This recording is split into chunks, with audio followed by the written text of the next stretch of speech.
Laura Schlossberg, Managing Director at BK Asset Management. BK Asset Management's Kathy Lean.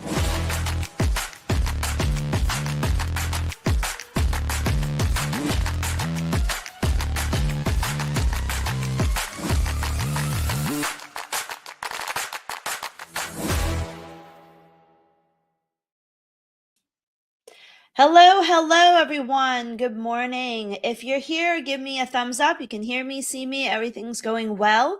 Let me know that everything is good to go. Good morning. It's a big morning. It's a busy morning. There's a lot to talk about. And so let me know that is coming through good. Who's here with me today? I just see Rodney commenting. Hello, Bobby. Good morning. Wonderful to see you this morning. What a reversal this morning it was. I was nose down when it happened, but did catch some of the move afterwards. Good morning, Peter, Carolina, Bob, Eichmann. And, hello, everyone. Welcome to our Monday live stream. Certainly a big day, a big, moves in the markets. It's been a while since we've seen such a dramatic turnaround in the markets. I posted a really, kind of succinct chart explaining everything about today's market movements. And I think, we can't really describe it in a better way. I'm going to share my screen with you. Give me 1 second.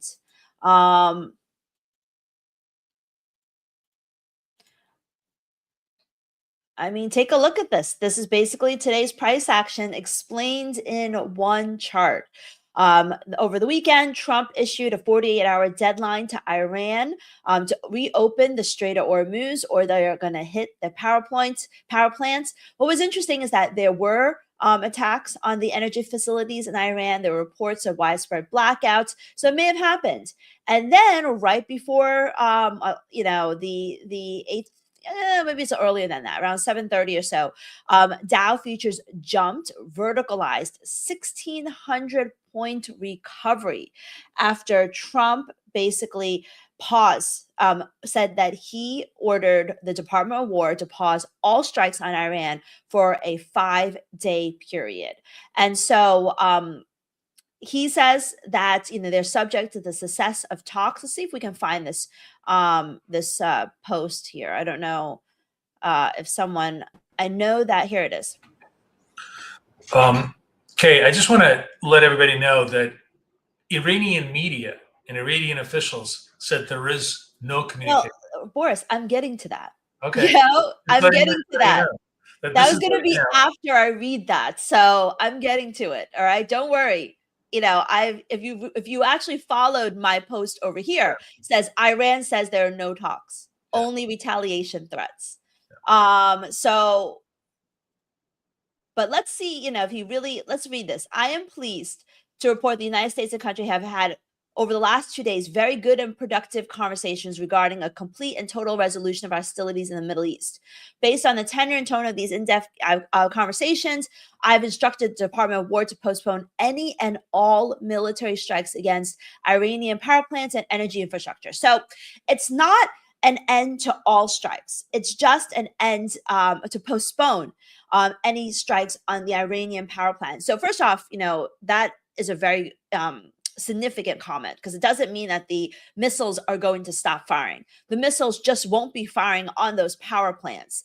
And, as Boris pointed out, and I has posted on my feed, that Iran said, no, there's been no talks. Now, of course, in this post on Truth Social, he did not necessarily say, although he did say, he said that the U.S. and the Iran have had constructive talks. So Iran has said, we have had no talks whatsoever, and that this is only a retaliation to their own threats on West Asian energy infrastructures. So, I don't think that any of this is positive in terms of, is not positive at all in terms of the progression of the Iran war.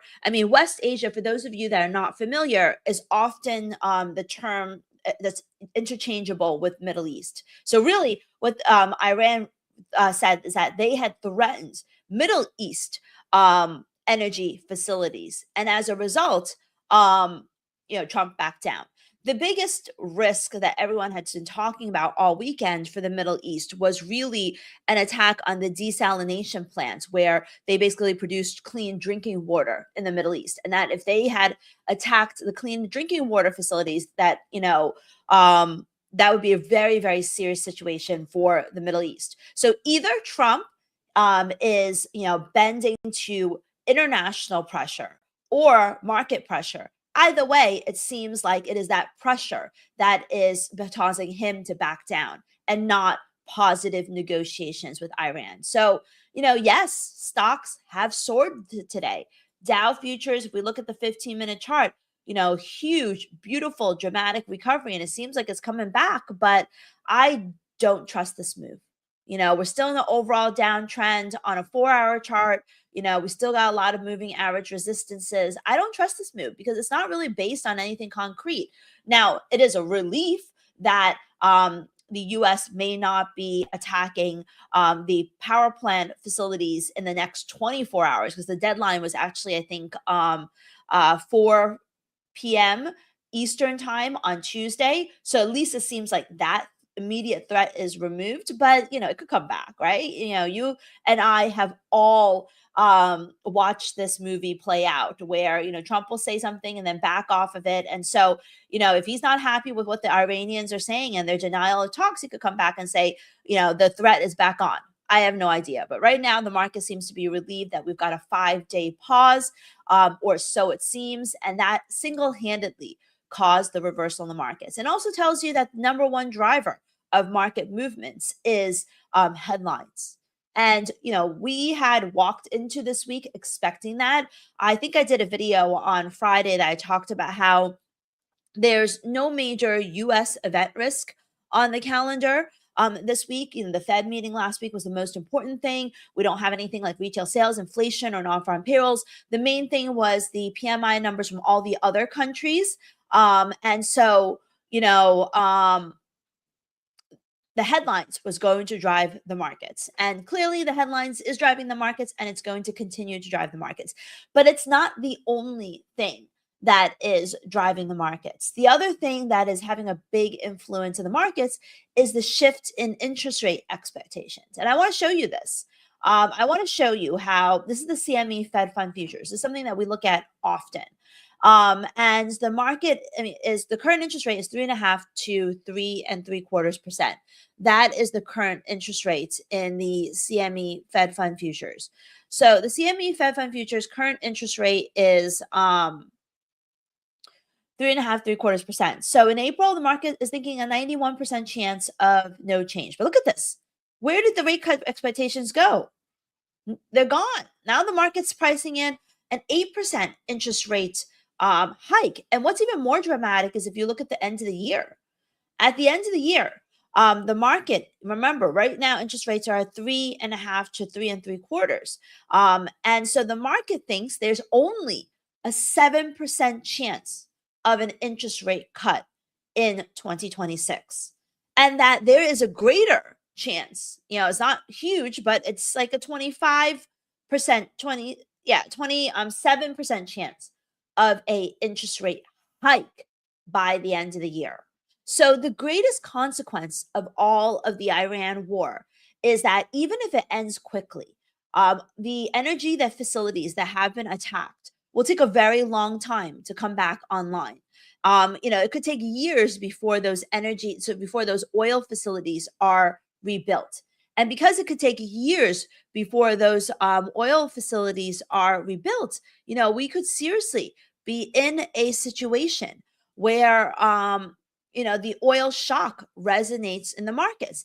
And this is something that is affecting not only U.S. interest rate expectations, but if you follow, some of the like Financial Juice, for example, which I like a lot, earlier this morning, and they provide a lot of information, almost too much information, but certainly all the information you need. But it sees that traders now see less than, but pretty much 2 to 3 interest rate hikes by the Bank of England and the European Central Bank this year. And that's a dramatic shift because the market had thought that they were going to do interest rate cuts. So now, euro has soared on the back of the reports that ECB could raise interest rates. And unfortunately, they're not raising interest rates because things are going hunky-dory. They're raising interest rates because the economies, because inflation is at risk and they're afraid of runaway inflation. So this week we had the PMIs from the UK and the Eurozone, and there's a serious fear that those PMI reports could surprise to the downside. So before we get more into this, what are you guys trading? So we can make sure that we talk about what it is that you're trading. Are you trading golds, NASDAQ, dollar yen, Forex? Dollar yen is at the upper right-hand corner of the chart. Dollar yen is very close to its 2024 highs. What are you guys trading? Let me know, because we want to make sure that we cover what you're trading. And don't forget, we are going to roll into live trading with Boris in just a little bit. So make sure you type in what it is that you're trading. So we're covering ES. Yeah, I mean, ES is moving the same way the other ones are moving, right? ES is rebounding. It looks like an engulfing candle, but this is a huge wick. If we look at the shorter term charts, like the 1 hour chart, still rallying, but a lot of resistance. And it is recovering, but I'm still skeptical of this move. There is scope that we could see ES rally all the way up to the 20-day SMA. But if ES does not hold the 200-day SMA, that's pretty bearish. If it has its rally today and ends the day below my green line, which is the 200-day SMA, that could be a pretty big deal, because that could mean that we could have further downside. What are you telling me? Miran said that they revised plans and they now plan to make 4 rate cuts. I mean, Miran is the most dovish member of the Fed, and he's one person, or Miran is just one person. And so I don't think that this necessarily reflects what the rest of the Fed thinks, especially not what the market thinks, because the market thinks the Fed is going to be raising interest rates. Can you explain how the interest rate is a range and not a number? That's basically what the Federal Reserve does. They used to not do this, but gosh, I don't even remember when they changed this. They changed it to a target range as opposed to a fixed level. But they just basically hope to keep the interest rate between this range during that time. So a lot of you are trading gold. So a lot of you are trading gold. Let's take a look at gold. I mean, gold is really interesting, right? Because you would think that the huge sell-off that we had initially in the markets would correspond with a rally in gold, right? Because it was all based upon, uncertainty, all based upon, what the market was thinking in regards to geopolitical risk, Trump's threats. But instead of rising, gold fell. And gold fell because it was like a all hands on deck, let's sell everything deleveraging move. And that is exactly why gold was selling off. But now, and it's actually completely counterintuitive, right? Because right now, what Trump is saying is supposed to ease the tensions and be less of a threat. But instead of falling, gold is rising. So, at the end of the day, as traders, we just got to respect the price action. Of course, I'm skeptical of this move. And I think that the geopolitical risks did not de-escalate in any shape or form. The geopolitical risks did not de-escalate at all. And that gold should be trading higher, stocks should be trading lower. Oil still, I mean, this is like a 9% drop in oil. And by the way, moving averages really matter, right? Because it stopped right at the 20 SMA. Gold stopped right at the 200 SMA. Moving averages matter, which is why I watched them so closely. And we've got our BK trends, multiple time frame meter, which tells you exactly how things are moving. You can see gold, turning positive in the short-term charts. If we start to get the 5 minutes starting showing a little bit of red, that would be, a bit of a signal that maybe this rebound is over. But right now we're still, green on the short-term meters, so we'll have to see. But overall, multiple time frames, says that gold on a short-term basis is still bullish. On a long-term stay basis is still bearish. And then NASDAQ, if you look at the multiple time frame trend meter, is actually looks mostly bullish. So as a trader, what does this tell you? As a trader, it tells you that you can't be fading this move right now. You could possibly fade these levels, whatever it is that you want to do, but you really don't want to fade the move too much until you get some sort of resistance, which may come in around this news candle high here. Or, you could trade the news candle highs and lows. We're very far, obviously, from the low right now. But if we take out the high, that could be quite significant as well.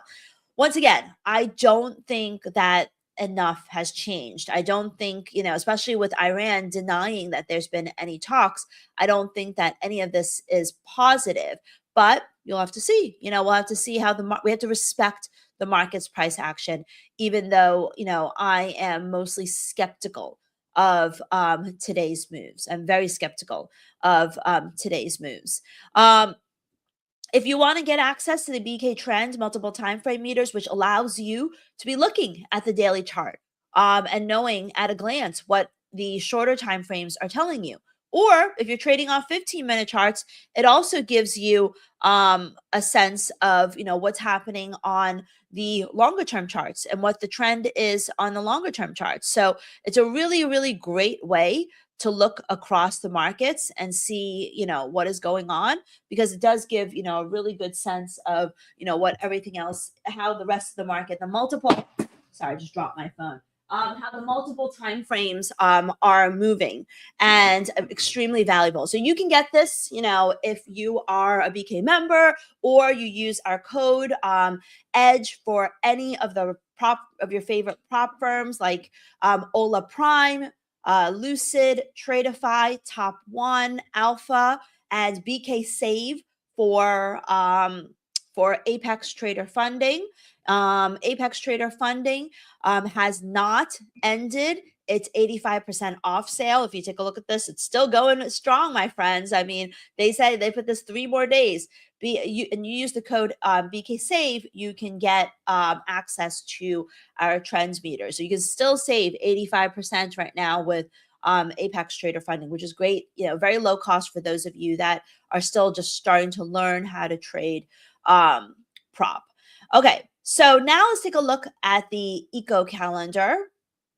So taking a look at the eco calendar, you can see today we don't really have much going on. We have PMIs from Australia. Later tonight, we have inflation data from Japan.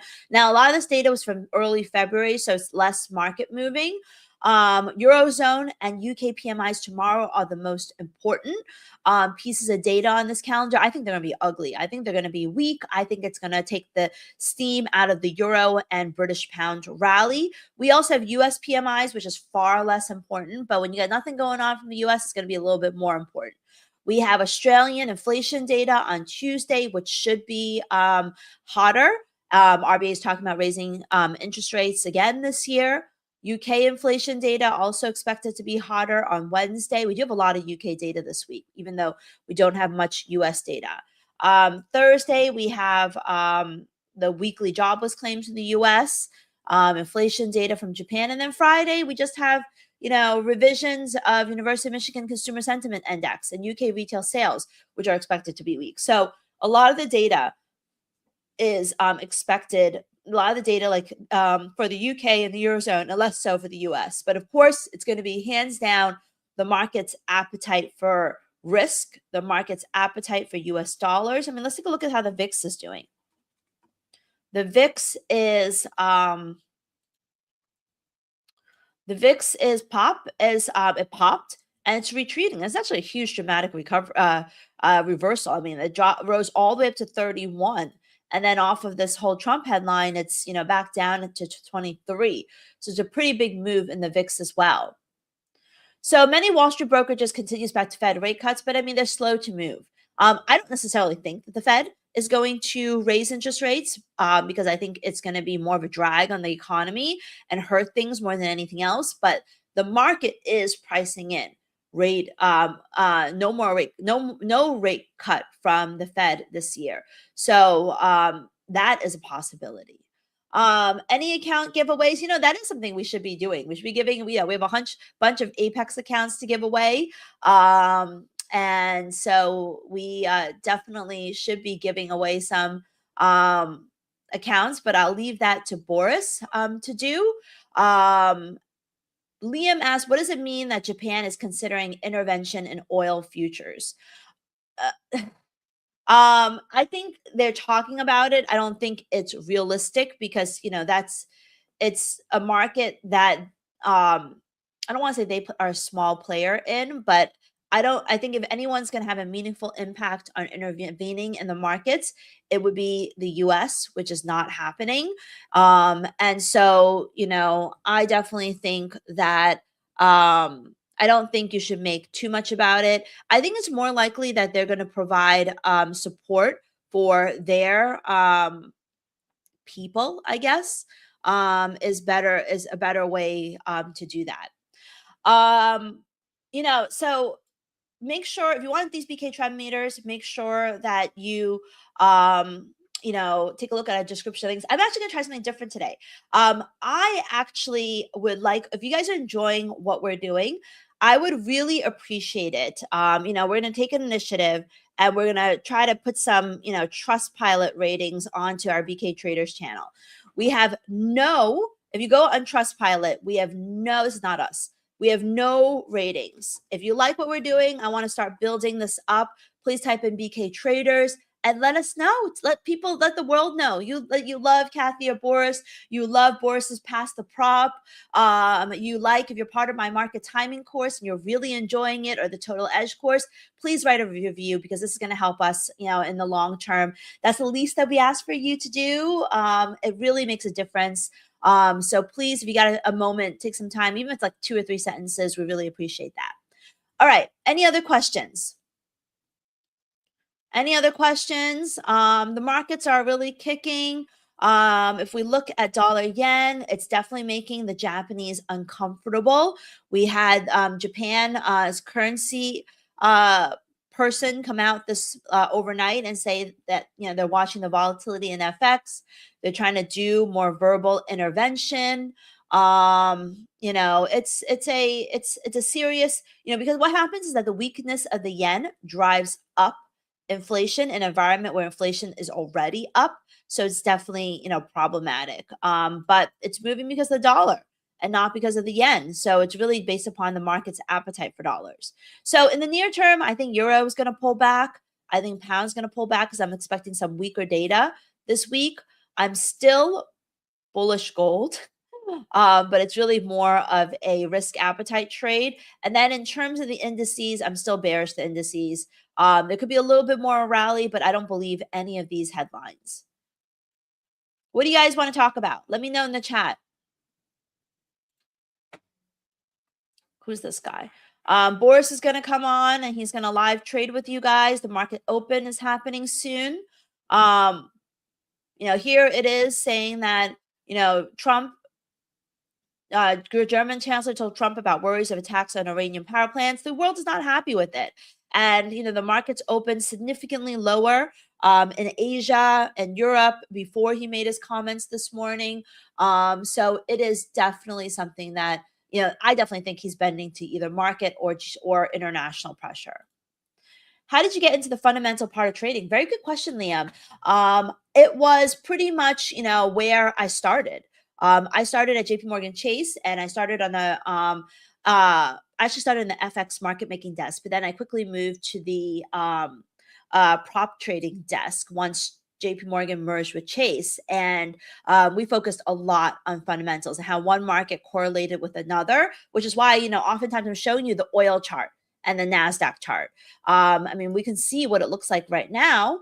Here, if you got a 15-minute chart here, and we pop this on with oil, and I show this chart a lot, you can see, the drop in oil coinciding with the rally in stocks. And if oil starts to turn up, NASDAQ will probably start to turn down again. And this is what we traded off of, which is correlations, interest rate futures, things like that. Any other questions?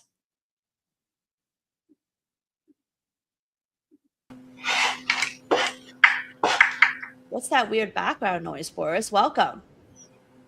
I don't know what the background noise. I'm not making any noise. Hi guys, I'll be right there. I'm just trying to pull something up. I want everybody to know I'll be talking about this all week long. I will be doing a free, absolutely free ORB webinar this Saturday, 7 a.m.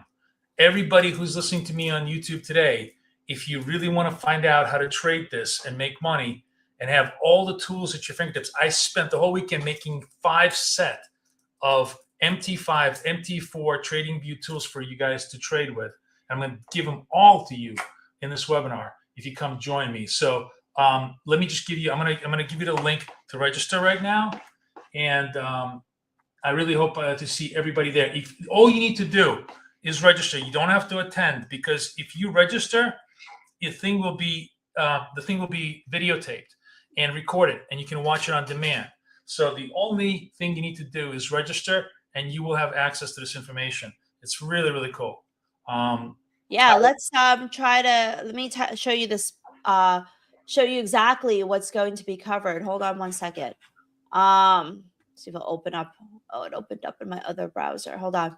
So basically the topic that he's covering, I pasted over here, is stop watching the charts, let the breakouts come to you with ORB dots. And it says most Forex traders spend hours the screen waiting for something to happen. This is not a strategy, it's a second job. And with the ORB dots, it's one dot, one decision, no screen time. And the whole idea is that Asia builds the range, London makes the move, New York continues or reverses. And then he'll show you how the strategy with the green dots will tell you when to buy the breakouts, and the red dots will tell you when to buy the breakdowns, and how to set it up as alert on your phone. So it's, make sure, you know, if you join us, register for the webinar. This is the webinar registration page that Boris shared with you in the stream. Yeah, please. I'd love to see everybody there. And that's like only 40% of the stuff that I'm going to show you there. And so really, really worth it. Really worth coming. I wrote a lot of stuff over the weekend. Real step-by-step instructions for everything. And as I said to you on the video today, this whole week is going to be ORB week, right? Every single range so far. Asia, blown. London, not even a question. London was blown, like, you know, by a factor of 10. And I'm sure New York highs and lows are going to be blown too, because there's the one thing I'm almost pretty certain is that we're not going to have a quiet day today, right? There'll be lots of news flow. And if nothing else, people are just so confused at this point. I think the markets are going to move up and down on pure confusion alone. So this is the strategy for these volatile times.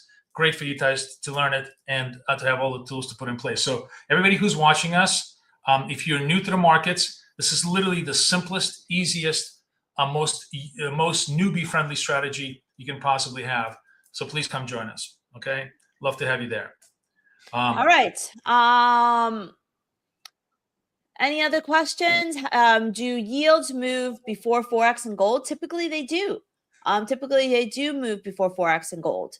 I'll update the heat map. I did update it last week, but it seems like, you know, there was so much movement. And right now, it's not even based upon fundamentals. It's just based upon headline risk these days. You know, I like to target, you know, 100 pips a week. I think that's a pretty realistic return. And, you know, that's, you know, based upon whatever leverage you choose. All right. Any other questions? If Okay. not, I'll turn it over to Boris. All right. Thank you, Kay. Thanks very much. I'm going to flip over the screen. Give me just one sec. I'm going to change our views here. And just bear with me a sec, guys. I gotta do something here.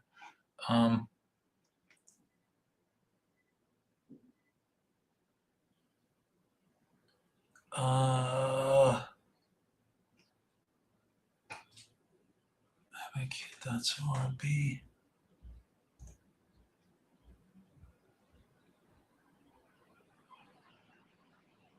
Okay, there we go. Sorry, I had to find the the move. Okay.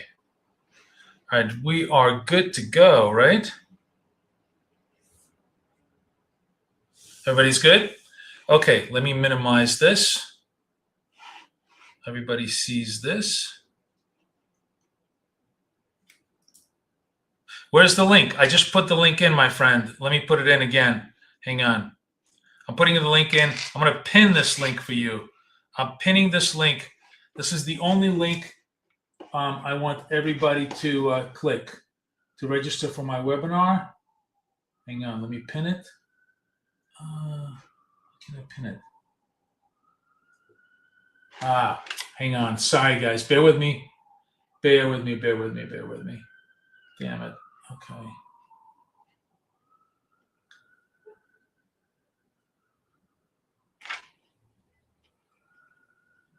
Okay. All right. Link is pinned. You guys are good to go. Good morning, everybody. How we doing? And it's an insane day, right? Just another crazy day in the market. A lot of stuff going on here. I don't even know where to start, honestly. Just there's so much stuff going on this morning. You can see on my right, I burnt 3 accounts this morning. You know, I show you everything, but I did fund the 4th one, and we should have a conversation about. Remember, I'm burning the evals. I'm preserving the fundeds. You see, the fundeds are actually very steady, right? Because the idiocy happens on evals, the seriousness happens on funded, right? Yeah, a bit volatile out there, that's for sure. So, you know, a couple things. It was a very, very weird pre-Trump news flow day, right? If those of you who were trading, it was trading the dots prior to the Trump announcement was actually quite difficult, or at least it was for me. I don't know how it was for you guys. Were you guys, was it smooth to trade from 4 in the morning, or was it really, really choppy? I'm actually interested. Whoever traded, let me know. Give me some feedback on how your experience was. And I had some thoughts about, you know, what was really going on and how you need to sort of structure the dots in this kind. It's sort of weird because it's a excuse me, it's a volatile environment, but it's one of those 1 step forward, 3 steps back, right? Choppy on gold. It was very choppy on NASDAQ too. In other words, NASDAQ was making forward progress and then retracing back, stopping you out and then making forward progress. Very, very frustrating on a lot of trades. And what I had done, and I think I'm actually I'll tell you what I've done now since then. But what I had done is, my general thought was, you know, we're going to trade the dot. The stop is going to be at the top of the dot. And in a high volatility environment, that's just not enough stoppage. What I did, you know, before when I finally readjusted my positions, started trading a little bit better, is I went to dot prior candle low. So I had to give myself more than just the low of the dot candle, but the low of the prior candle. I had to give myself that extra room. And sometimes that extra room was actually quite a lot of risk. So you're coming in to trades at this point that are large risk. And then now my opening play, my stop and target bracket is a $200 stop on a 1 contract position. $200 stop. That is a 400 tick. What is it on the ticks? Jesus, I forgot. It's 200 ticks target, 400 ticks stop. That is my opening gambit. If you don't want to do that, don't trade. Right? The good thing is when you're hitting them, you're going to make $100, $150 on a trade. You're also going to lose $150 on a trade. But as long as you are trading just 1, no more than 2, you are okay. You know, your max stretch is maybe a $300 loss on a trade, which is a lot on a 25,000. I'll grant you. You don't want to be there more than once or twice. And If you're going to lose that much, you absolutely have to move over to the next account to be able to trade. But if you're not willing to have a $200 stop, you can't trade in this market. You might as well just set money on fire. The irony of the whole thing is, if you don't have a lot of money to give up, you will almost certainly give up a lot of money, right? That's the irony of the thing. There's no such thing as tight stops in volatile markets. So, for those of you guys who are considering trading, my recommendation is to trade the evals right now, because those are the best kind of practice evals. As a matter of fact, you know what? Let's go buy. I burnt these 3 evals, kind of putzing around. I am swinging around my fund is trying to get the last 2. Well, this one to 26, and then I have 1 more left. And then, as you can see, I funded a new one, so that's going to roll up into the funded roll to just move them along towards our profit targets. But given the fact that it's just so volatile, and really at this point on the eval side, unless you're doing one and done, and I'll tell you how I did my one and done in just a little bit. I think you have to trade with a 50,000, because you need that $2,000 of drawdown just on for one micro contract. You need $2,000 worth of drawdown as leeway to do this. So let's go. I'm going to go buy some Apexes. Right, I'm going to buy another 50,000 Apex. It's only like $19.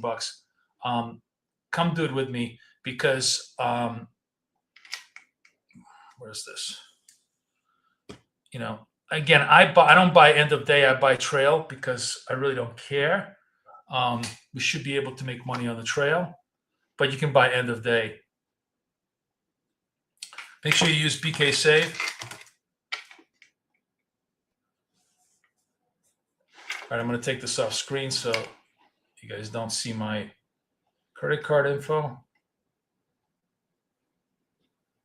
And we got about 5 minutes, so it should set me up. And we'll trade the eval. Just, I think it's good practice at this point. Okay, good job.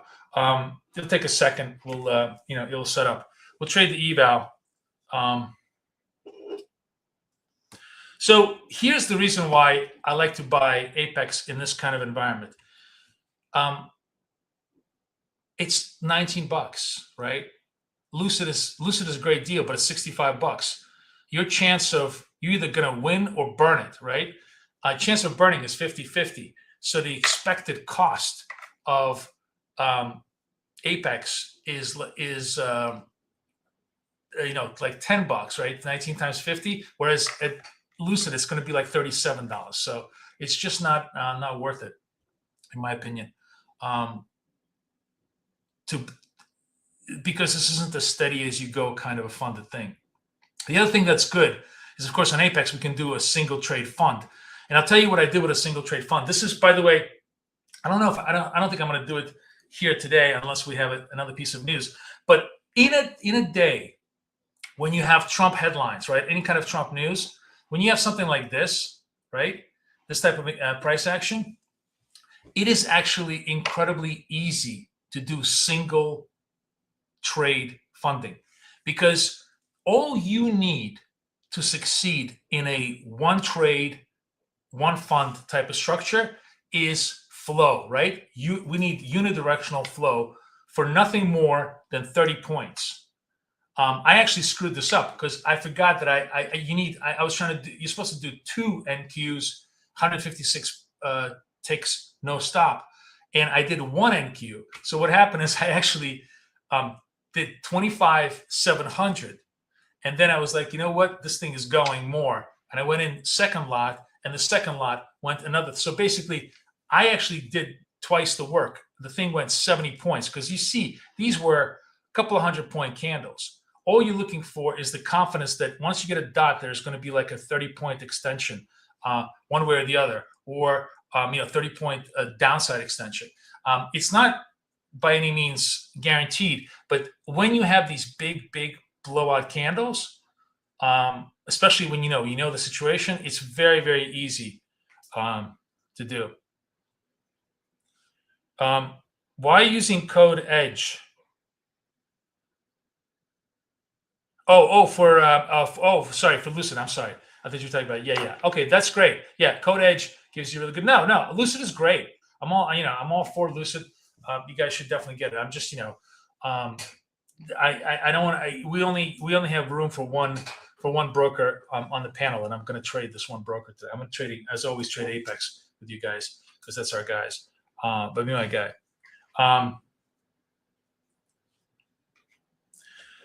Maybe I'll give away an account, John. We'll see. I haven't thought about it today. I may save it actually for tomorrow to make sure that you guys all come back and trade with us tomorrow. And then maybe I'll give away 2 tomorrow. Is ORB live? ORB is live, but I have not been able to. What I'm going to have to do, unfortunately, TradingView is making it impossible to do an API update. So what we're going to do is, if you want it, I'm going to be doing a global email to everybody who is a coaching customer, a live coaching, like a real coaching customer or a lifetime customer, with a form update. And you're going to have to fill out the form. And if you fill out the form, that I will assure you that I will enable you. But it's the only way I'm going to be able to get everybody on board is if you yourself volunteer for you request the ORB, because it's just too much work to update everybody like this, right? I can't do it programmatically because TradingView just makes, they're being real assholes about locking you out. So we will have to do it this way. So we are like 4 or 5 minutes away from the open. We will discuss the ORB strategy, of course. You can see. Look at this is the London session high, London session low, mid, and this is where we're trading now. We're clearly so far above. But we're going to set up new ORB level, lines from 9:30 to 10 o'clock in New York, and we'll see where those go. And that's how it's. We'll see if we can trade those. But in the meantime, the one money setup, the one setup that seems to continue to work best of all, not always, but I would say 3 out of 4 times, which is an incredibly great odds in any setup, but especially on the dot side, is the flip, what we call the flip. And the flip is basically where you have one dot followed by the opposite dot, so white dot followed by the purple dot, or purple dot followed by the white dot, without any intermediate dots in between. Sort of a complete rug pull, complete shift of momentum on the market. There was a lot of examples. There's not so many now because there was actually, there's now pacing. We actually have flow and pacing on a lot of these things. But I want to find, like, most of them were pre-Trump. We had, here's a good example. Down, up, right? Down, no intermediate dots anywhere in between, down, up, and then obviously has continuity to the upside. Let's see what it is here. Here's another great one. Down, you go short, oops, you got stopped out. Up, the up is fat. So let's just look at the risk, and let's use my far candle risk just to give myself a more negative skew. I'm short 59. The stop is going to be 67. Right? Is that right? What is this high? No, 76. So 59 to 79. It's a 20-point stop, right? I get stopped 20 points. I'm long here on the flip. I get stopped. I'm long on the flip. It's a 69, and it goes all the way to, even let's say it goes to 19. That is a 20-point stop in like a 60-point extension. That is the flip. The flip is a multiple R. It's very minimum, at least 1 R, but very often, sometimes 1 or 2 R type of extension. Now, do we ever get the 2 R? Of course we don't. But the very fact that that there's possibility of it like that is interesting to know. Let's go back. The market is opening up, so I kind of want to see what we're doing here. Where's the market? God, look at this crazy price action. You can't even find it. What time is it now? It is, oh, we're open. Look at this. We're open and there's very little movement. Okay, here's the New York session open. Right, why is my New York session not open? Oh, here's the New York session open, right? Why is the New York session open at 8:30?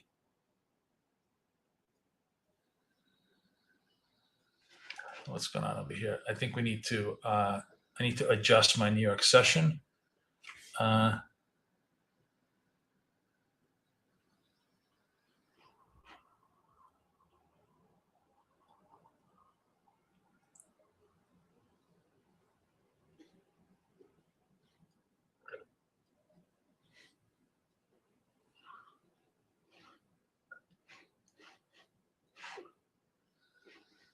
Wait, what's going on here? What just happened? Oh, here's New York. Wait, what did I just do? Let's screw up my New York session. 8:30, 9:15.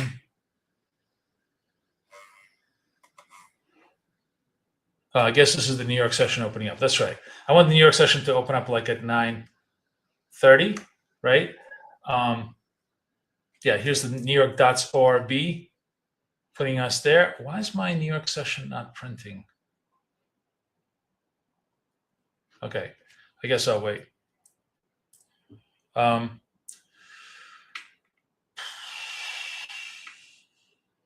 Wait, what's going on? Why is this? Hang on.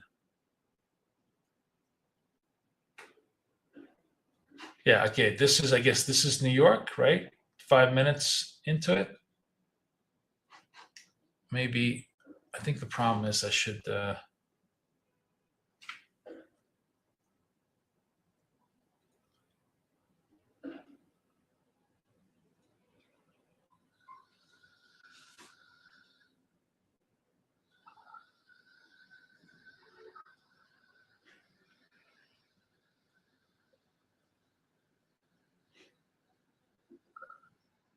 I'm just trying to see what this thing is doing for me. Okay, this is New York. Okay, fine.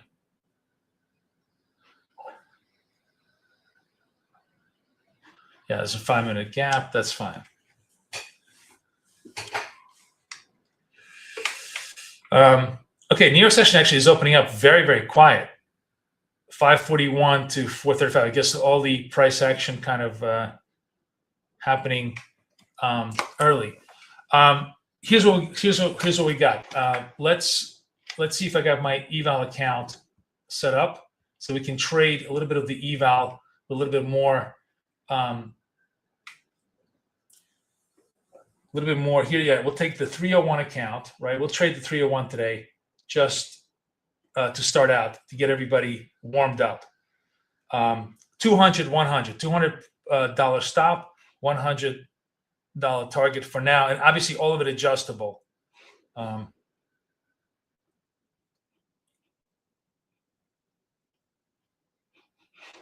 going to relog in to Tradeovate.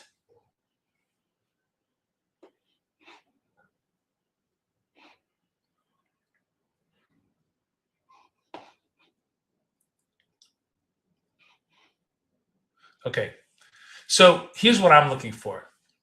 I told you that the flip, purple dot to white dot, that's like our strongest trade as far as the the ability to to find ideas.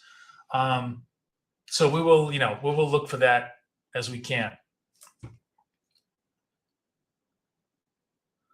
New York session opening range starts at 9:30, closes at 10, and we'll see if we can get that organized as well.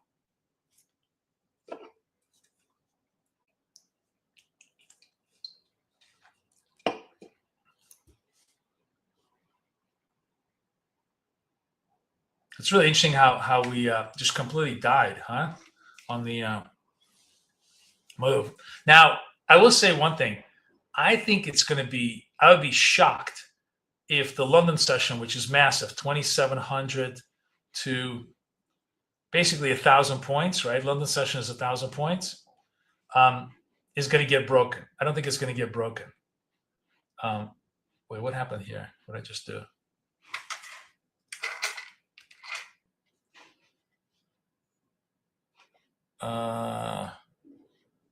Okay, let's undo this.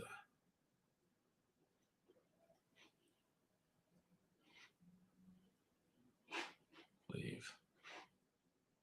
Okay.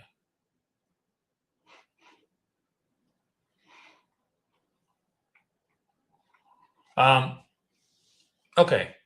Markets are kind of coming in. We have possible test of New York session lows here, which we will trade if we can. The lows are 430, and we can trade that in our, eval account if we get any kind of trades here.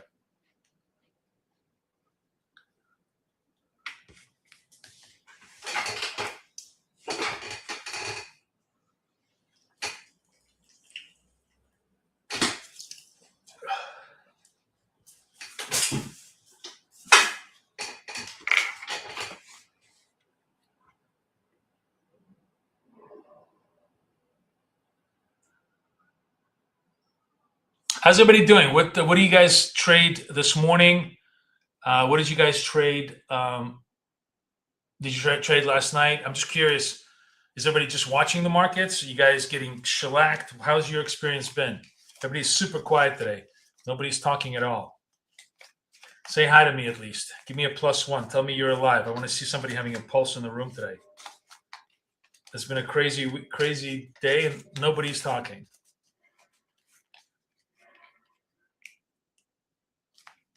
All right, we're getting a flip.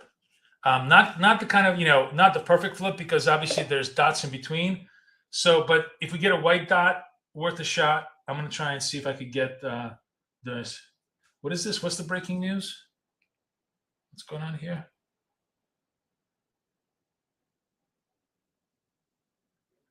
Oh, some religious senior leader. Okay, doesn't matter. Okay, we got the white dot.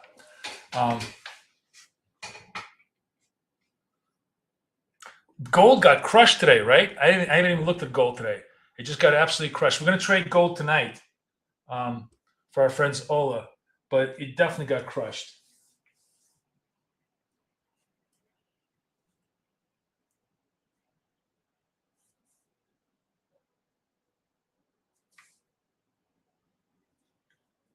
Order book looks thin. You bet you order book looks thin.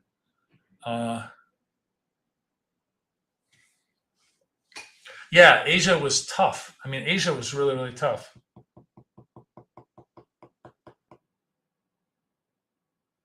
For all the volatility, it's actually kind of a very, very hard market to trade today. Yeah, then it went up through the roof on Trump's tweet. Anybody do any one and done trades today? Nobody did a few YOLOs on the accounts.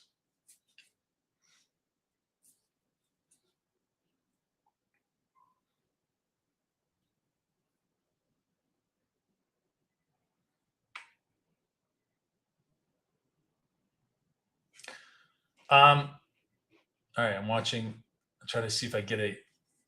Still not really getting the white dot.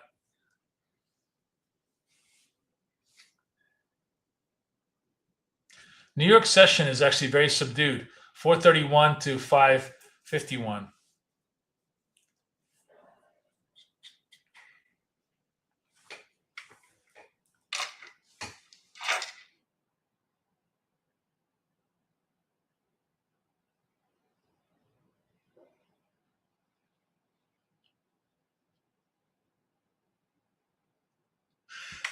The thing that really required a lot of patience last night was taking a dot, getting stopped out, waiting patiently, taking another dot, to getting another stopped out, and then finally on the third one, really getting a good run. It's it was a very, very it required the patience of Solomon to be able to trade it the way you needed to.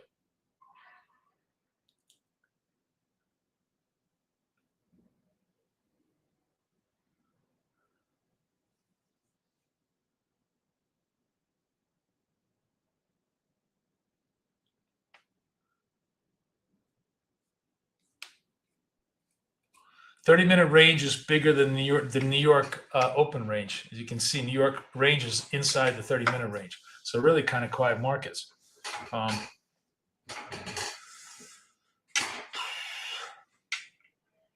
What do you guys think about the whole Trump thing?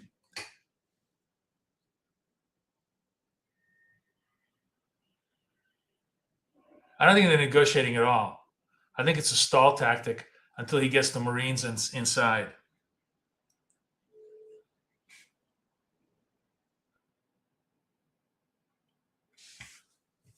Feels like the market at this point is kind of like it's really not a taco. You can't do taco if the other side doesn't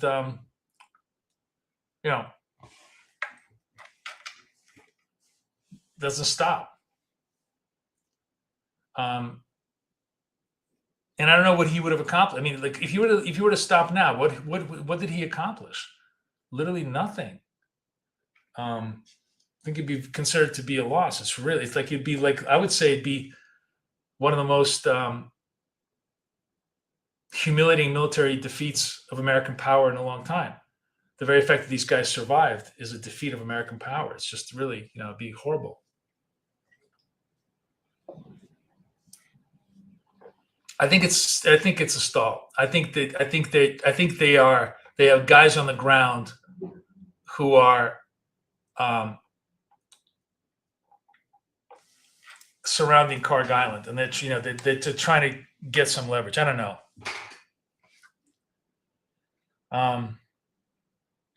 Oh my God. All war is a war crime. There's no such thing as a war crime, guys. All war is a war crime. Iran has been committing war crimes literally every single day. Okay? The last thing you give a shit about in war is war crimes. You obviously don't do it intentionally, but blowing up electricity is hardly a war crime.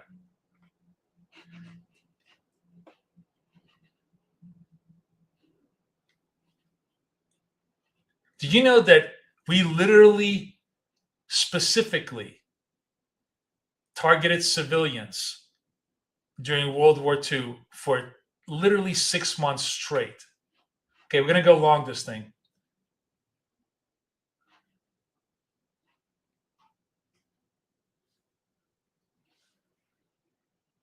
It's an oxymoron to say war crime. War is a crime. You're gonna go for it. You're gonna have to win it.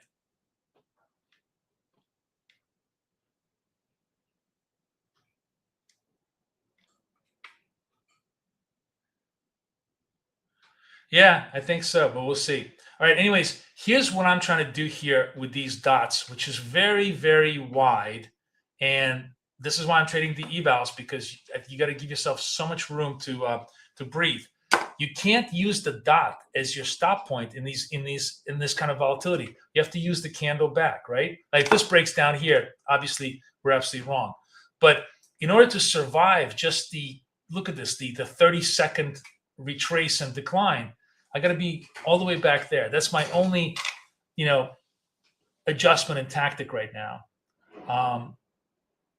Now, we're trying to see if this is a swing to the other way, or whether this is kind of a pump and die situation, which has been happening a lot here. As I said, because the price action is just so schizophrenic, we've had a lot of discontinuous moves where the dots have just not been as good a signal as they would be on a normal day. But what you need to do in that situation is not give up. Obviously, stop out if you're wrong, but be patient. As I said, lose one, win big. That's literally the structure of price action these days. You just don't get a chance to win one continuously, because the flips are very, very wide back and forth. Like, look at this. We're up, we're down. Every breakout is a fake out these days, and you just have to grin and bear it if you want the strategy to pay off. So the two things I'm doing today is staying wide back and staying patient, not letting this thing rattle me.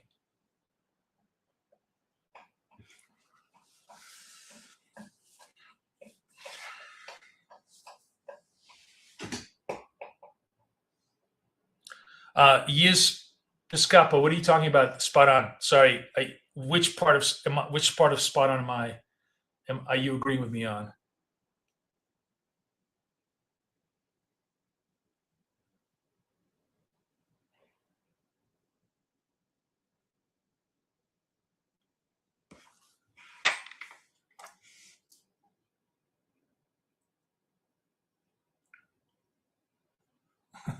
I said a lot. If you think I know what I said, you clearly haven't been in the room. But anyways, I'm glad you agree with whatever I said, even though I don't know what I said that was agreeable. Oh, about being wide? Are you talking about my trading structure? Being wide, is that what you're talking about? You definitely have to be small, but now you also have to be wide.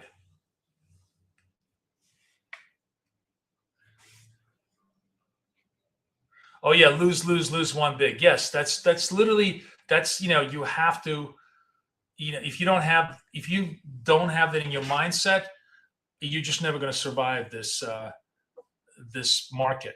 This is not a market that just says, "Oh, here's a profit, here's a profit, here's a profit." It doesn't give you lots of small positive hits. This is the Russian market, where life is hard and then you die. That's how you got to look at it.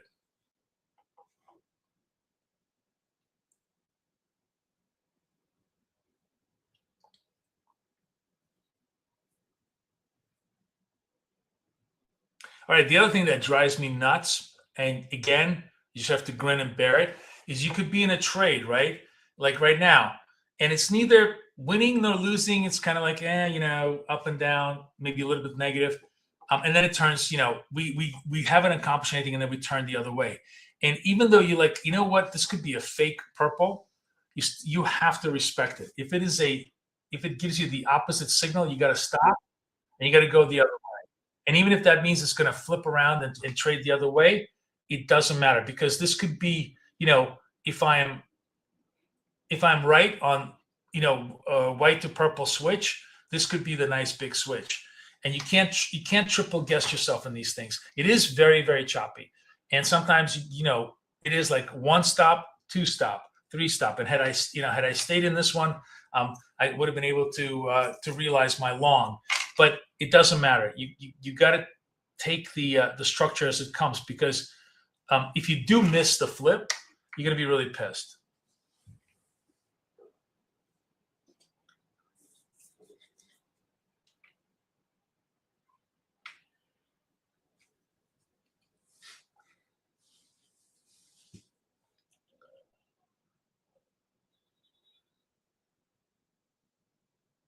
Up.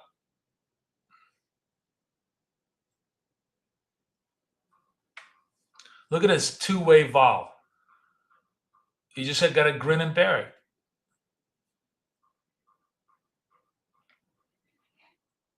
And that's why I said you got to do this on the eval account right now, because this is a lot of, this cost me $1.30, not a lot, but $1.30, right? Of just grind. I ground out $1. I lost $1.30, 130 on this grind. Now I'm flipping around 2 candles back. I may lose more. It may just grind out a little bit more. But it looks like, we're trying to hit New York session highs here at least. We'll see if we do.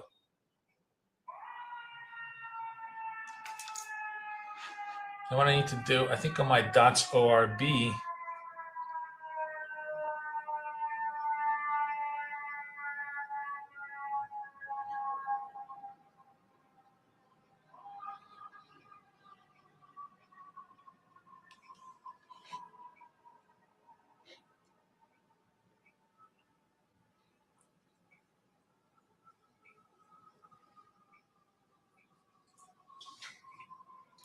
Oh, I know what this is. I want to put this. Really?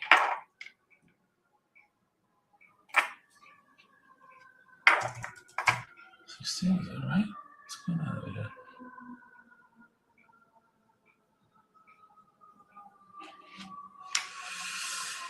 All right, I'm flipping around positive a little bit.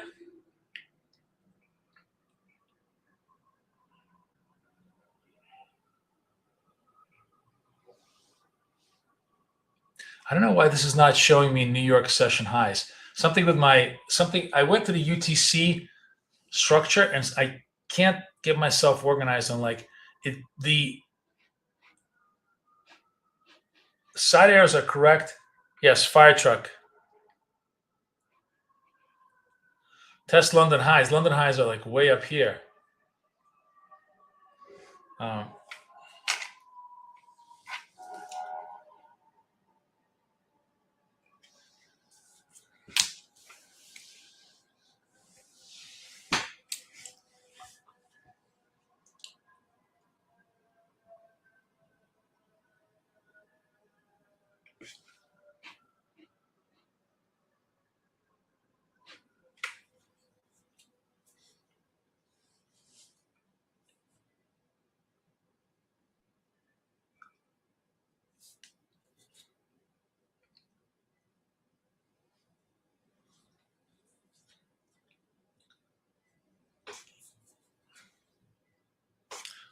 Any more news anywhere, or are we just kind of twiddling our thumbs? Let's see what.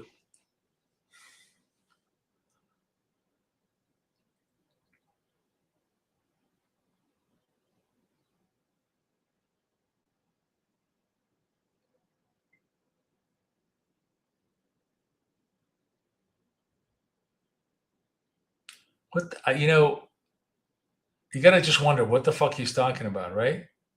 Sometimes.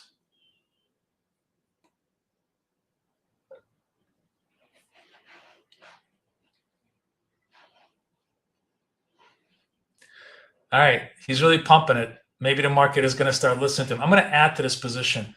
I'm going to add to this dot. I'm going to stay behind here. Let's see if we can press our trade here a little bit.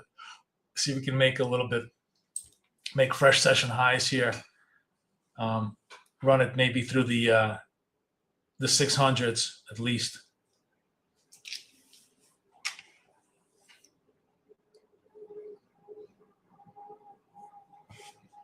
Come back out like somewhere around maybe over here. 612s. See if I can push it through here. New York session highs.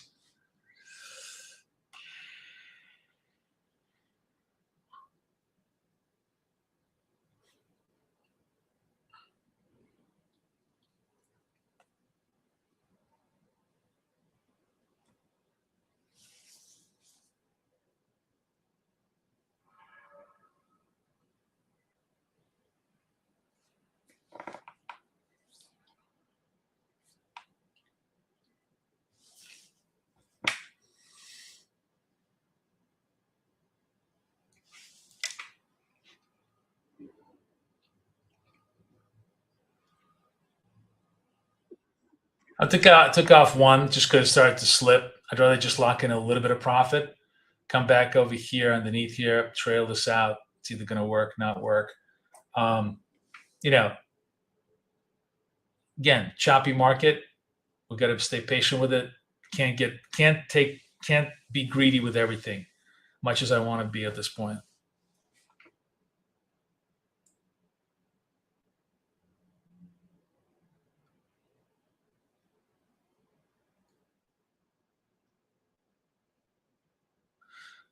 Really? UTC offset is working. Is just so UTC -0. You still need to use Chicago time for the sessions to print correctly. You know what? Let me try this with you, and let's see maybe if you're right. I'm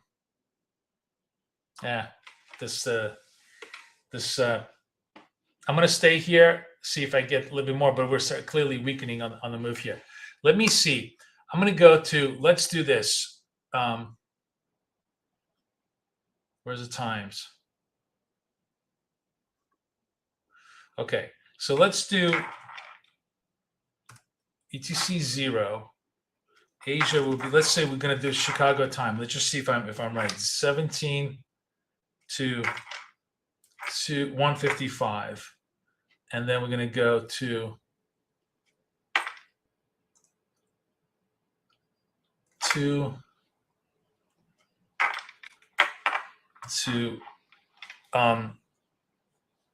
8:25.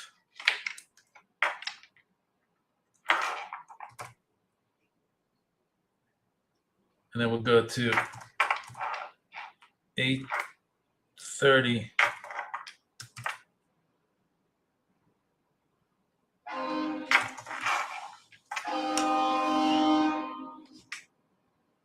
Yeah, you're right. You're right. The ETC is just not working. It's just simply Chicago time. You just got to put it to Chicago time. The ETC thing is just not working. I'm going to have to take a look at what's going on with the dots only, why the UTC offset is not working.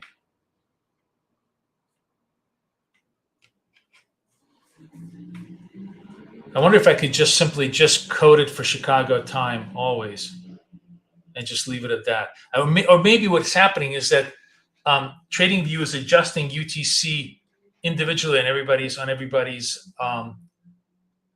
platform. So you just simply just put yourself down for Chicago time. It will just adjust automatically. I don't know. I don't know what to tell you. All right, we're going the other way. We got a short. No, not yet. And you see, the thing is that the other frustrating part about this kind of trading, and you have to just grin and bear it, is you're not getting a lot of, even when you're getting, the reversal dot, this was 54, 40 points. I should have, I tried to get more and I couldn't do it. So I think, even though I'm trading 100, 200, what you're really looking for is like a 30-point maximum extension these days on these on both of these shots, which I should have done.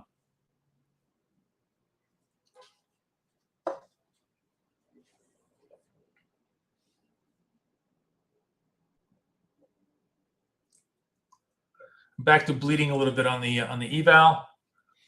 See if we can get a better, stronger run here. So on the ORB is actually correct. See, for some reason, the ORB is setting itself up. This is the right time. It's setting me up to 9, and it's going to show up at 10 o'clock range very soon. I'm hoping. Let's see. We'll see if it prints the ORB properly.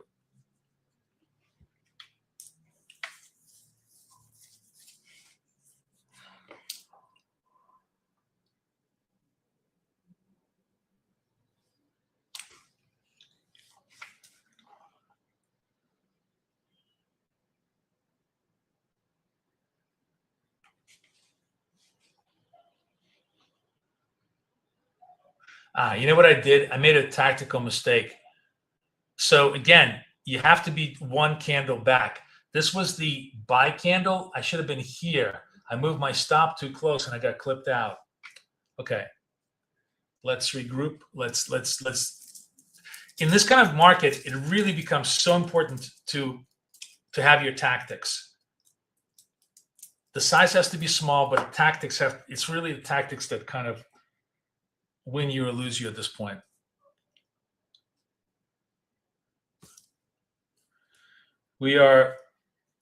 Let's see this. If hopefully this is going to print the 10 o'clock bar, and then I know the ORB is working okay.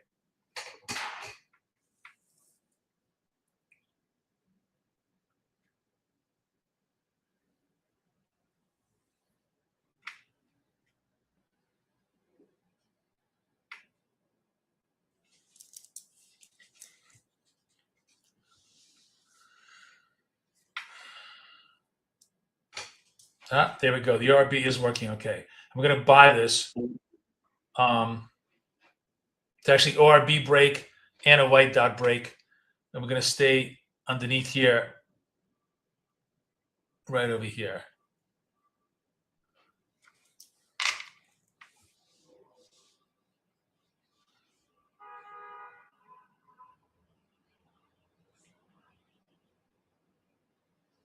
Stream is for anybody who wants to, scalp. The indicator is proprietary. If you want to get it, obviously, you can join my coaching. But it's really all about what the dot strategy is all about, how we trade it. There's a lot of different variations to the theme of how we trade it. Markets today are just super, super volatile, so we're sort of trading in a much wider berth. But generally, we're looking to scalp our positions every 5-10 minutes off the indicator. So this is the ORB. The range today is 24,605, and now we're turning right back down. Look at that. Looky. Almost a white dot, purple dot, almost a total reversal here. It's really, really, really very much a two-way market because the market is just lost. It's not clear what, if anything, is true at this point, right? So the market is just completely befuddled as to where things stand.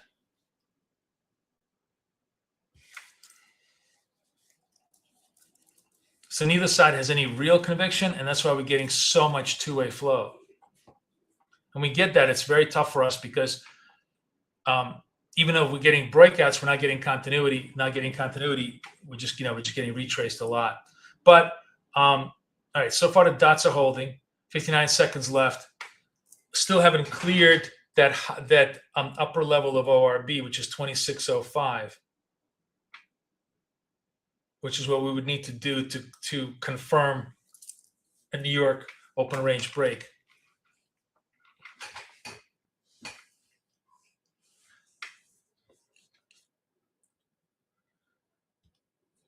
Hey, good morning, everybody. Good morning.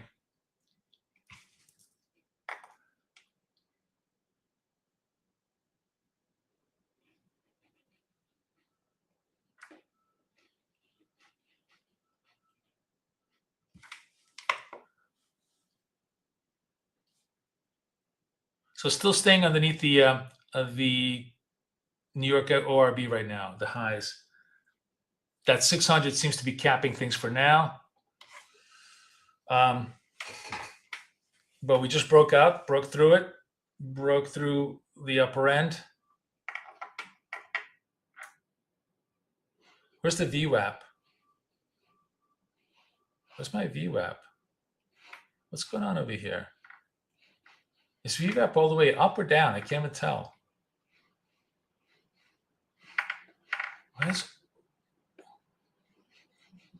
Oh, there's the VWAP. We're way above VWAP. Okay.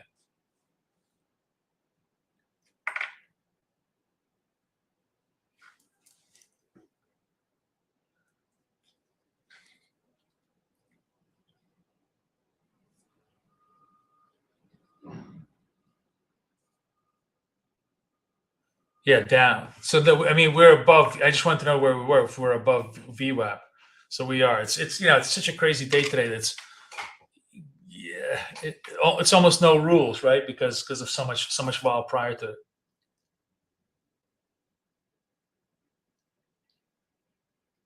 Ah, man, look at this. We are just going to get retraced out. That's it. We're just bleeding out. This move did not have a lot of continuity. Just boom, the other way around.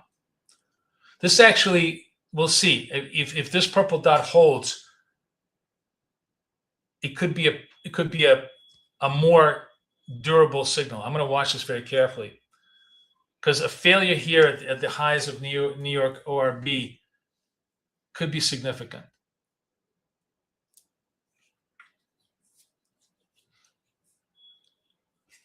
All right, 12 seconds left. 9 seconds. Big candle. So I got to be way underneath, way above here. Big vol candle. And again, I'm trading in the eval because you're going to just getting these massive ranges, right? So you have to give yourself the room. If I get a red dot candle on this, I do want to add because I'm going to pretty much assume, there we go, starting to really, that this is finally the turn that we're looking for. I'm going to sell this.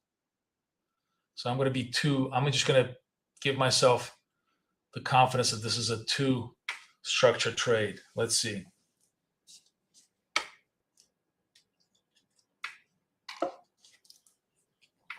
As I said, we turned away from the New York session highs.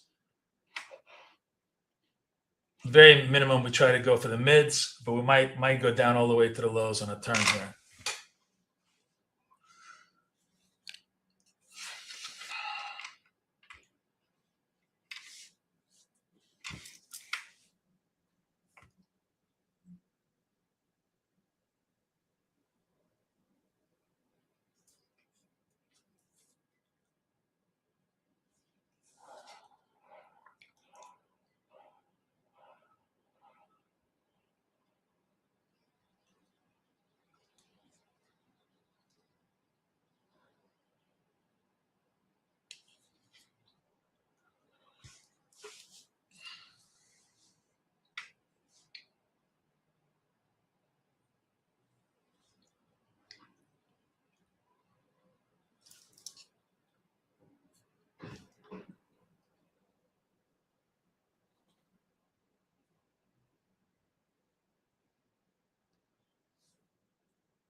Trying to see if there's any more news on the on anything going on.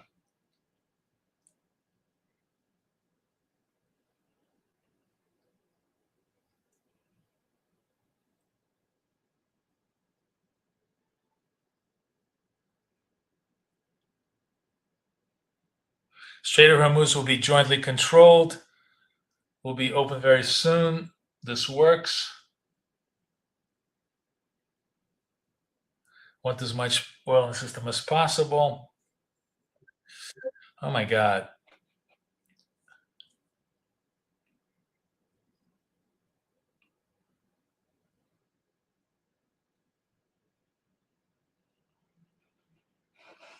I can't tell, are we flipping back up to being positive after all of this? We might, this is why I'm trading the eval today, guys, because this is just completely, it's like everybody's reacting off of every single statement he makes, and it's one unclear statement to the next, right?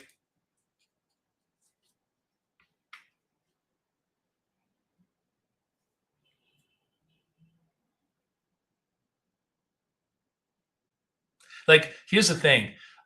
I honestly think that at this point, the situation is, unless there's a clear military objective that he's just simply hiding, which it could be, and there is going to be a win in this case is U.S. controlling the Strait of Hormuz, guaranteeing safe passage, releasing oil flow, and global economy going back online. Anything else, Iran controlling jointly the Strait of Hormuz, some of the ships starting to go, the Gulf states kind of recovering but not recovering, all of that is a massive loss. And I think if the markets wake up to that, you're going to see a much more negative reaction to everything. Because what that means is like, it's like you wake up from a hangover and you got to deal with the consequences of everything that's happened. While at the same time having the guy who created the whole hangover, still there. So I can't see how this could be a good fundamental resolution if it's some kind of a weak truce for the time being. It's good, it's good for in terms of no more violence, but it only creates more violence, later. I don't know. And I think the market is kind of acting the same way. It really doesn't know. It's doing like, 50-point candles up, 50-point candles down, trying to figure out what it wants to do. It's almost like it's trying to talk itself into a rally at this point.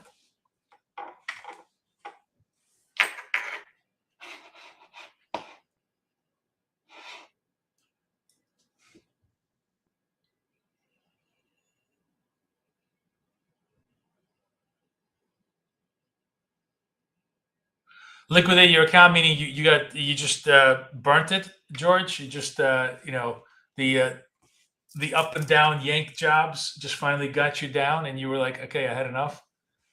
I'm not going to. You got burnt out.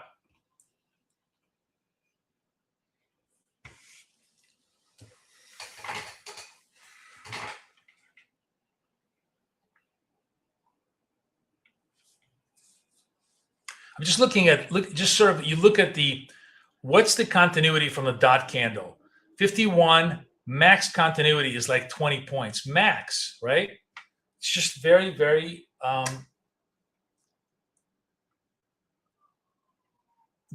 it's like the kind of price action that's just the worst kind of price action. Big signal move, tiny follow-on move. Because in our perfect world, we want a small signal move and a large follow-on move, right? This is kind of like the exact opposite. And you need to understand that that's something, you know, the market will sometimes do that. And when it does that, it's important not to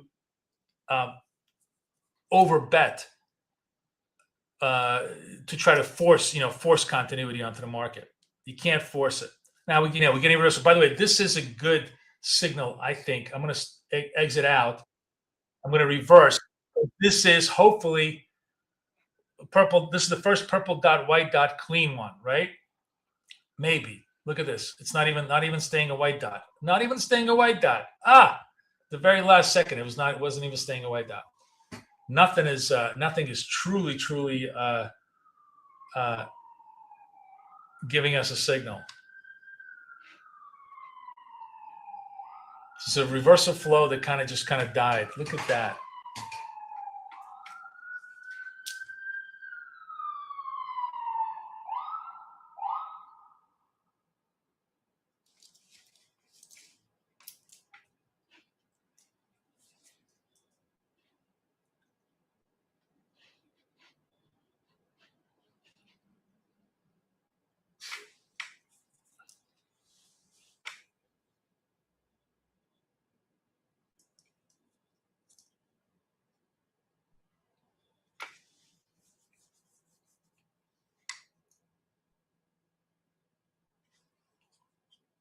The 600 is really capping it, but I feel like if they're going to break the 600 to the upside, it will start to moon.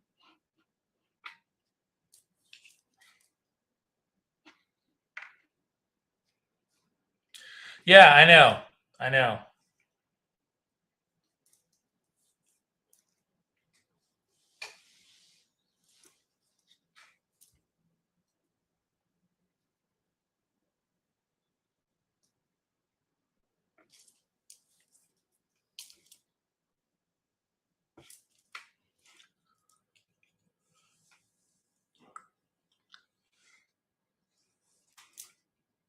So first half hour of the market, sort of a chop up, right? Chop trend up. Okay. Finally, I'm getting a dot. I'm going to stay on the dot and see if we can expand this move a little bit. But this really, this bled us out badly. I said we're going to stick with it, but, every one of these things was just horrible. This is, though, the first purple dot, no red dots, white dot move, which is where we want to be. Oh, man. And it's going to reverse again. This is just going to reverse again. I'm putting myself underneath here because that's pretty much where, it's 2 candles back is where I want to be.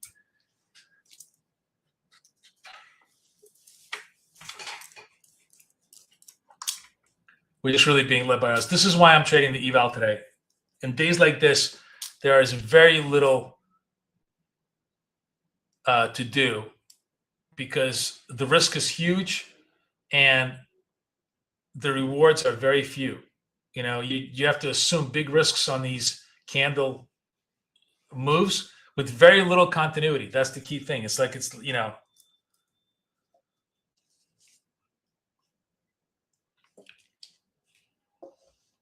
almost time for the Costanza trade where we fade the dots.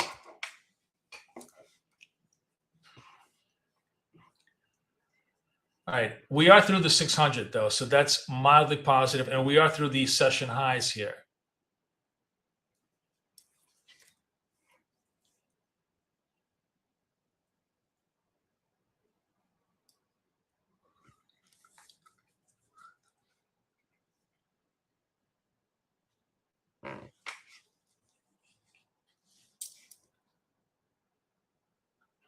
See if we can get some movement here. All right. Through the session highs, 3 seconds. I'm going to add to this position. And I'm going to exit on the next dot out. If I get one more dot higher, I will exit on that dot. Let's see if I can get a dot out.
New York session high, ORB conference. Sorry, I had my ORB settings all messed up. So now I'm just trying to see if I can get a dot out.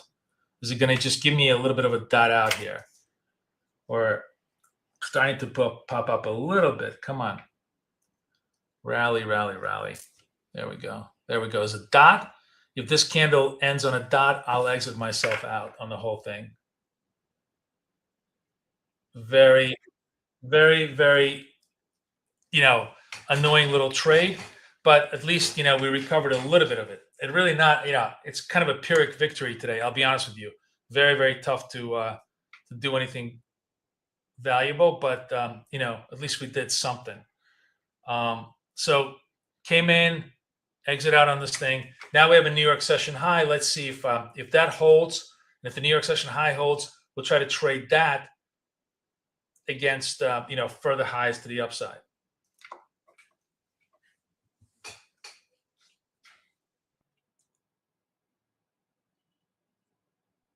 I think you're right. Who was it? I think it was Ben or somebody who's saying that the UTC just simply doesn't work. We have to just use Chicago time. I think that's the key thing.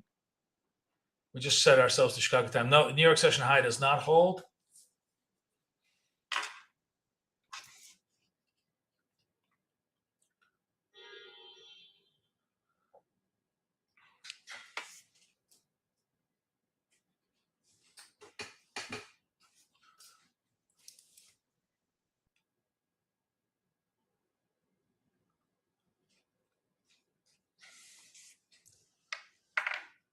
The sell trade here, the reversal trade, is if it closes below 30 on the point of control.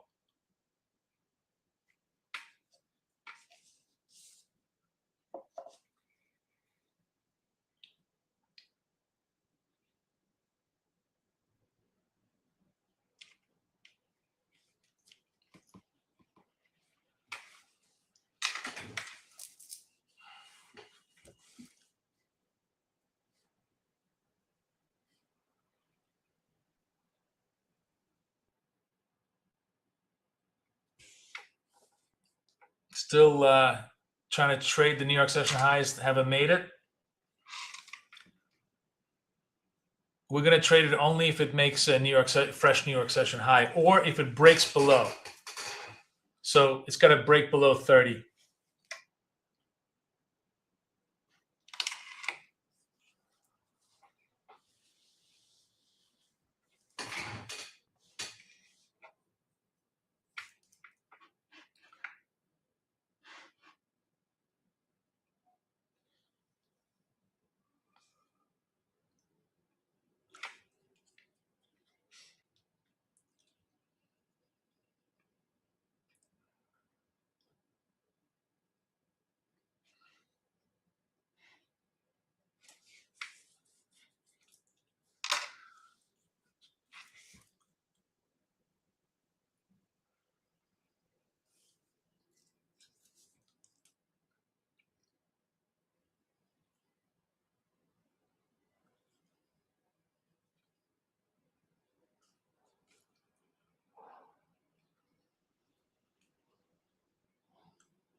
New York session high. Can we hold it? 37 seconds left. Let's see if it holds it.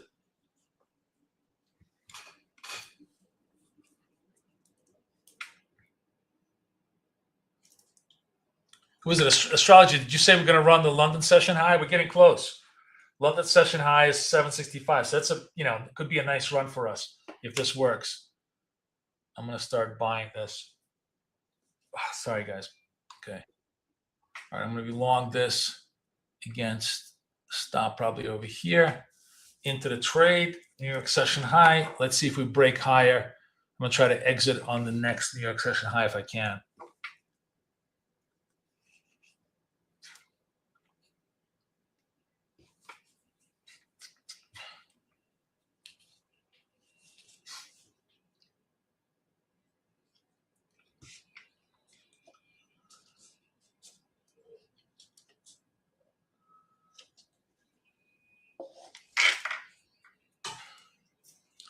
I was starting to see a little bit of continuity and a little bit of rally here.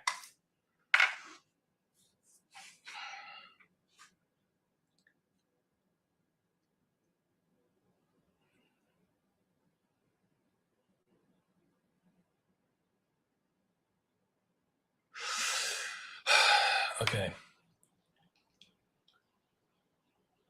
I'm going to exit on this thing because that's kind of all it's giving us right now. Just, quick dot scalps. So there we go. New York session high.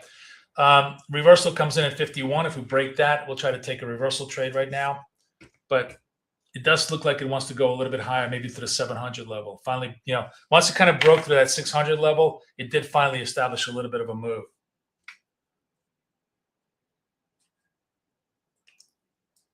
Anybody trading the highs with me? Anybody taking the highs right now?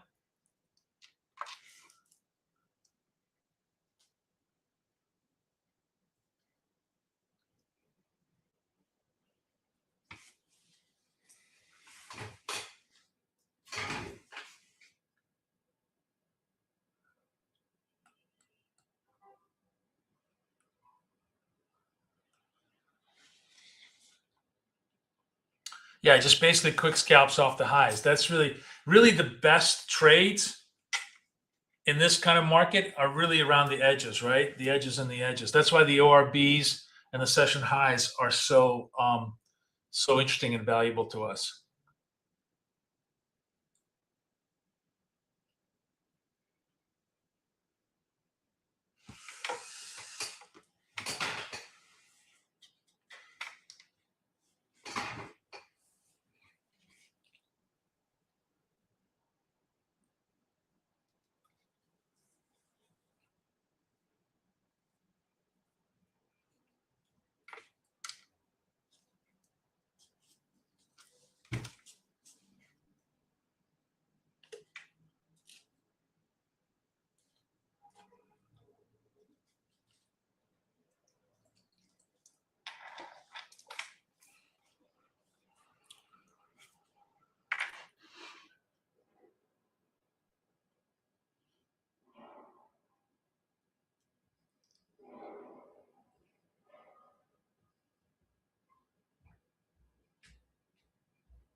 All right, finally topped out a little bit on New York session highs.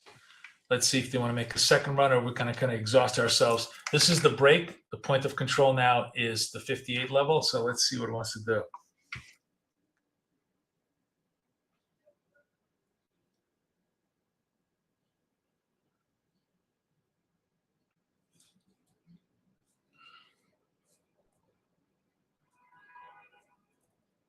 But, if you look at the price action today, the only two really good trade, the New York ORB high here failed, but this one succeeded. And then the edge trades, like all the edge trades were the only ones that had clear unidirectional moves. All right, 58. We close below 58. We're going to take a short here for a quick scalp to the downside.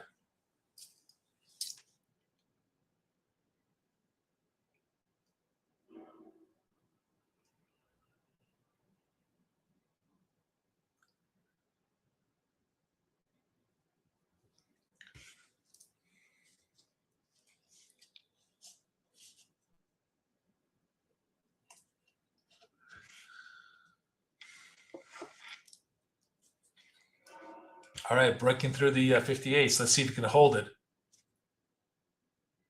8, 7, 6, 5, 4, 3.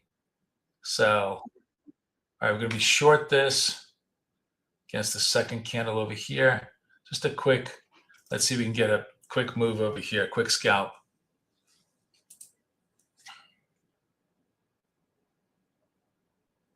There we go. Nice quick scalp. And now we turn into a purple dot.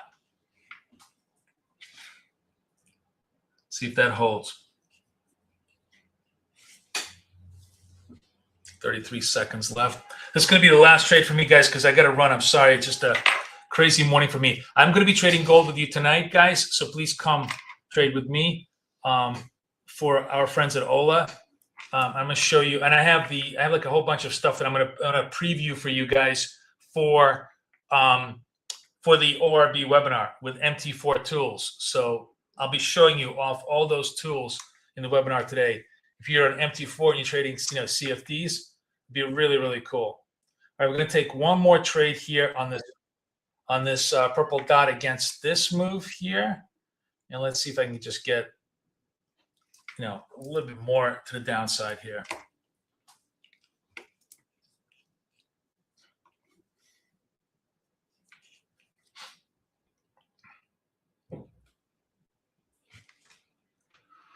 So close is 36. There we go, and we got it done. At least we recovered a little bit of dignity, if not a lot of P&L. But it was a very tough morning. With the basic lesson is that the edge trades always work. The rest of the trades can be very, very tricky in this two-way market. So that was actually probably probably a really, really good lesson for us. If we get lots of volatility, no clarity, zero fucking understanding of what's really going on, maybe we just focus on the edge trades. By the edge trades, I mean just the ORBs and the session highs and the session lows, where we know we have lots and lots of edge in being able to exploit those moves. Those all worked really well and at least brought us back a little bit. As I said, got some dignity, if not the P&L. I will see you guys tonight. Everybody have a great, great day, and we'll see how the circus continues as the week goes by. Everybody have a wonderful day. I'll see you guys later. Bye-bye.